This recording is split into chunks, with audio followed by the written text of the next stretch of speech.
అసలే ధనుష్ రాజకీయాల్లోకి రావాలి అనుకుంటున్నాడని తమిళనాడులో జోరుగా ప్రచారం సాగుతోంది. ఈ దశలో సాక్షాత్తు సూపర్ స్టార్ రజనీకాంత్తో ధనుష్ వైరం పెట్టుకుంటాడా?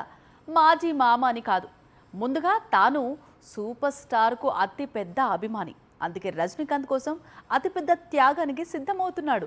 అభిమానులు కేవలం నా సినిమా ఫంక్షన్ కు వచ్చి వెళ్ళకండి, కాస్త సేవా కార్యక్రమాల్లో సైతం పాల్గొనాలి అంటూ ధనుష్ ఇచ్చిన పిలుపు ఏదైతే ఉందో అది ఇప్పుడు తమిళనాట సంచలనంగా మారింది. విజయ్ తర్వాత ధనుష్ కూడా రాజకీయాల్లోకి రావాలి అనుకుంటున్నాడు అనేది హింట్ ఇస్తున్నట్లు ఉంది. ఈ దశలో రజనీకాంత్ కు ఎదురెళ్లి వారి అభిమానులతో వైరం పెట్టుకోదలుచుకోలేదు కుబేరా హీరో. అసలు స్టోరీ ఏంటంటే, అక్టోబర్ 16న ధనుష్ నటిస్తున్న కొత్త చిత్రం ఓం ప్రేక్షకుల ముందుకు వస్తోంది.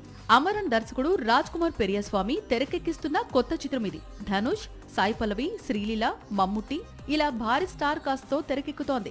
అయితే ఈ చిత్రం విడుదలకు సరిగ్గా ఒక రోజు ముందు అంటే అక్టోబర్ 15న జైలర్ 2 విడుదలవుతోంది. ధనుష్ కు తన చిత్రం జైలర్ 2తో పోటీ పడటం ఇష్టం లేదు. దీంతో సినిమాను వాయిదా వేద్దాం అనుకుంటున్నాడు. కానీ అందుకు నెట్ఫ్లిక్స్ పర్మిషన్ కావాలి.